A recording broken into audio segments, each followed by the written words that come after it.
to another vlog here at Supernaturally Healthy. I am Kezia Hall, the runner and of this site and health coach in general, all round holistic natural food geek is probably the best word to describe it. Today what I'm going to do is talk to you about salt. And against everything that you've probably heard, I'm going to explain why salt is good for you, why it should be in your diet, and why it will do your body good. I've been noticing over the last couple of months the benefits of actually increasing my salt intake. So I'm going to explain a bit more of the science behind it. But before we go into that, it's really worth noting that when we're talking about salt and it being good for you and that it should be in your diet, I'm talking about quality salt. So you can buy the cheap table salt that you'd maybe use to de-ice your path in winter, but that has been really heavily processed. So what you want to find is when you are using salt is you get really good quality salt, like sea salt that actually comes from the sea, or just real unprocessed quality salt. There's lots of different varieties out there. I personally just use a good quality sea salt that I know has definitely come from the sea, but that's the first thing to note. I'm not talking about table salt, cheap salt, anything like that. I'm talking about good quality salt, because actually those salts, because they've not been as heavily processed, still have quite a lot of the natural vitamins and minerals that kind of are in salt. So just wanted to clear that up. So salt, why is it good for you? Well, I think it's first probably good to note that actually the whole idea that a high sodium intake, sodium salt, same thing, leads to kind of hypertension and high blood pressure. And actually this has never been scientifically supported in any sort of way. I'll put below different links to different studies or sources where I've just gotten research from, but from what I've read, there's nothing in it that says it can lead to high blood pressure, or often people think of high salt diets can lead to cardiovascular disease. And here's just a quote I read from a study from the American Journal of Medicine, and it said, "Of concern is that lower sodium intake can generate increased activity," and I'm not going to pronounce this right, "renin angiotensins and sympathetic nervous systems, and possibly," this is the interesting bit, "and possibly increased insulin resistance, and each of these could have adverse cardiovascular effects." Now, I don't pretend to be a doctor, so I don't fully understand this whole study that I read. But what is important is actually they say a lower sodium intake could actually adversely affect your heart and cardiovascular system, and actually lead to insulin resistance, because salt is actually helps with our body. If we have very low sodium in our blood, actually when we have insulin going out, it actually kind of helps to level it out and stop the crazy insulin spikes. So it's really the whole worry of blood pressure. I personally have been convinced that you don't need to worry about it with salt intake. So that's number one. It is good for your heart, and actually if you don't have it, it could lead to insulin resistance problems. Another thing is Hormone Health. We have been looking at this for a while now, and the more I look into Hormone Health, the more I love it and see how integral it is to weight loss, health, mood, energy, everything. And actually salt is really important for hormonal health and well-being. It acts as almost a bit of a neutralizer for adrenaline. So when adrenaline kicks off, actually salt in the blood and sodium in the blood will help kind of just I suppose neutralize it isn't the right word, but kind of keep it at a level. Also for your adrenal glands, which are the kind of adrenaline, it really helps to nourish them. And often in our culture, those are the things that are most exhausted because of the stress that we live under and undergo. And it's also really interesting, there's another study which I'll link below that talks about actually how having low sodium in the blood can actually not help with our cortisol levels.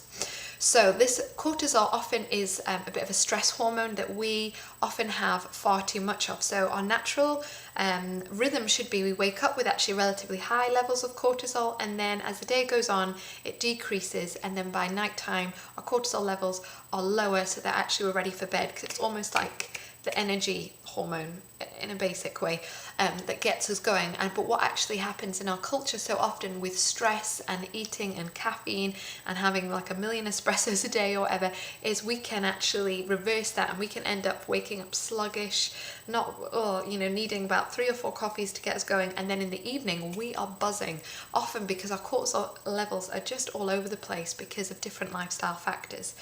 And actually, an interesting study said that actually having a good level of sodium in your blood can really help to balance out and remove any excess cortisol in your blood, which is really interesting. So if you are scientifically minded, then have a read of that study. Another thing is that really helps is stomach acid. So often most people who maybe have reflux problems and things like that will often think they have too much stomach acid and they need to take antacids to calm it down. Whereas actually most of us struggle with having too little stomach acid. So hydrochloric acid is probably the most well-known sort of one of those. And what we need to do is actually nourish that and give our body more of that. And actually that's where salt comes in. So salt is sodium chloride, and hydrochloric acid, it's of a similar, I don't claim to be a scientist, but it's of a similar variety, and actually we need sodium chloride to help with the production of hydrochloric acid. So if you are struggling with stomach acidity, actually increasing your quality salt intake could actually really, really help, along with things like raw apple cider vinegar and things like that. It also is supposed to really help with sleep.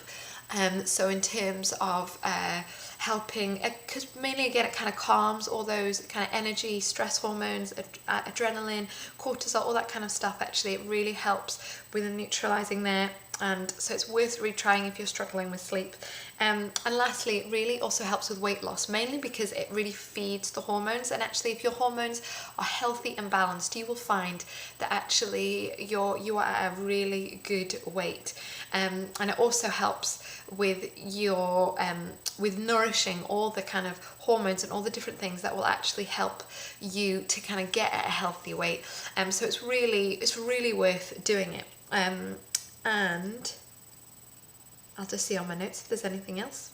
Oh, that is it. The last thing is that it contains loads of really good vitamins and minerals, and it really helps you to absorb those found in other things. So I'll read this great quote from a guy called Ray Peat, and he says, one of the things that happen when there isn't enough sodium, so salt, in the diet is that there is more aldosterone is synthesized. Aldosterone, I don't know if I'm saying that right, causes less sodium to be lost in the urine and sweat, but it achieves that at the expense of the increased loss of potassium, magnesium, and probably calcium. Magnesium deficiency is extremely common, but a little extra salt in the diet can make it easier to retain the magnesium that we eat in our food. So that post I wrote a while ago about how to increase your magnesium, actually salt is a really good way of making sure all the food, all the spinach, all the good stuff that you're eating that contains magnesium, actually if you're having salt with it, then actually you're able to absorb all the goodness that is within it.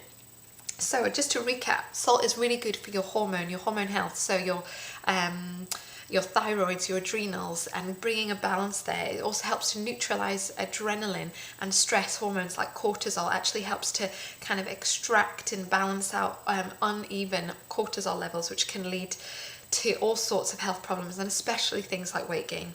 It helps with sleep. Also, the whole thing about increasing blood pressure, I can't see a lot of strong scientific evidence to show that. Also helps with maintaining a healthy weight and good weight loss due to its hormone nourishment that it does. Helps with stomach acidity and helps you to absorb all the good minerals and things that you're eating within your food. So overall, I totally recommend that you include salt in your diet. And again, like with all things, you can't have it excessively. I don't recommend you suddenly having tons of salt and going and having fish and chips and pouring salt onto it. No. But if you never add salt to food, if you never add salt to your cooking because you think it's healthier, then I would completely recommend getting hold of some really good quality sea salt. I've recommended some that I've used below, and adding it to your food and just noticing how it nourishes your hormones and health. I've noticed for myself that it's definitely a large factor to balancing out my hormones kind of overall, and my blood pressure is quite low, so in general helping nourish that whole aspect of my body. So thank you for joining me. If you have any questions, then put them in the comments box below. I'm really happy to answer your questions and thoughts on this. And let me know what you think, if you're convinced about this or if it'll kind of take a little bit of getting used to. But otherwise, have a great day. And thank you for joining me at Supernaturally Healthy. I'll see you very soon. Bye.